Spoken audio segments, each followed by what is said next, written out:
Grüezi miteinander, da ist Frau Perdix. Heute mit dem Tutorial für euch für die LibreCircle und LibreSquare 2.0 und ihre Programmierung.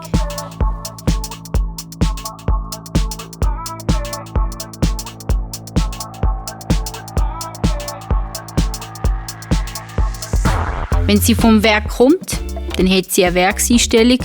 Jedoch wissen wir nicht, ob sie unseren Anforderungen entspricht. Also müssen wir sie von Anfang an richtig programmieren. Aber als allererstes tun wir die resetten. Und das Resetten ist der Sensorknopf etwas länger drücken wie 3 Sekunden, sodass es zweimal blinkt. Und dann ist sie resettet. Jetzt tun wir sie programmieren, dass sie ein Sensorleuchte ist. Dann tun wir sie nochmal mit dem gleichen Knopf Sensor aktivieren, sodass sie nur einmal blinkt. Einiges blinken heisst, sie hat es akzeptiert.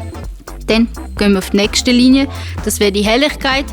Das ist ein zusätzliches Feature, hat eigentlich nichts mit der Sensorleuchte zu tun. Das ist nur, wenn Sie die im Homebereich haben, zum Beispiel im Wohnzimmer, und man will die dimmen, kann man mit der Leuchte dimmen, an- und ausschalten. Aber das hat nichts mit dem Sensor zu tun. Dann kommen wir zu der Line, die heißt Standby-Helligkeit. Die empfehlen wir auf Aus. Sonst hat sie immer eine Standby-Helligkeit von 10%, 20 oder 30%. Das ist nur, wenn man dauerhaft Licht will. Bei den Zeiteinstellungen, das ist die nächste Line, dort tun wir je nach Wunsch, wie lange wollen wir, wenn ich vorbeilaufe, dass sie noch brennt. Wenn man das in 30 Sekunden ist, wenn man 3 Minuten oder 10 Minuten. Wichtig ist, dass es einig blinkt, das heisst, er hat die Programmierung angenommen. Nächst wird Tageslichtsensor. Tageslichtsensor ist das ultimative Einstellung, was die Leuchte noch kann. Es gibt viele Sensorleuchten, ja, aber die kann noch viel mehr. Hier haben wir die Tageslichtfunktion. Die ist wichtig, wenn wir Tageslicht haben, dort wo sie installiert ist, um das Optimum rauszuholen. Wenn sie merkt, es hat genug Licht und der Tageslichtsensor ist aktiviert, dann wird sie in dem Fall, wo wir jetzt sind und genug Tageslicht ist, nicht angehen. Wenn wir das nicht haben, dann tun wir das auf Ausschalten und dann tut sie wirklich nur auf Bewegung reagieren. Sonst auf Dämmerung oder auf Nacht, dann kommt sie wirklich, wenn dunkel ist. Immer bei jeder erwünschten Funktion einig drücken, dass sie einig blinkt.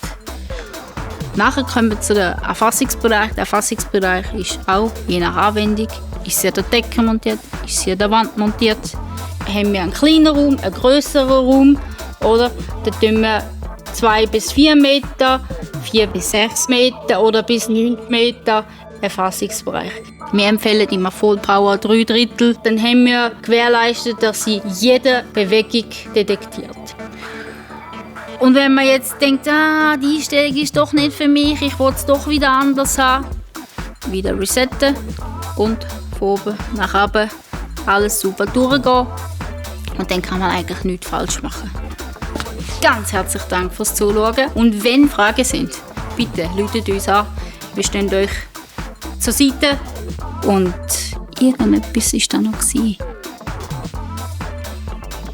Wir haben noch keinen Code, aber wir müssen mal testen.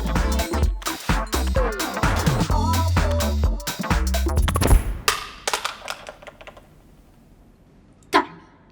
Wo habe ich jetzt gedrückt? Hallo? Wo bin ich da? Niki? Hallo? Oh, Niki! Ja, da bin ich! Patrick? Schatz? Hol mich raus! Hol den Patrick! Schatz! Hol mich da raus! Schatz! Niki!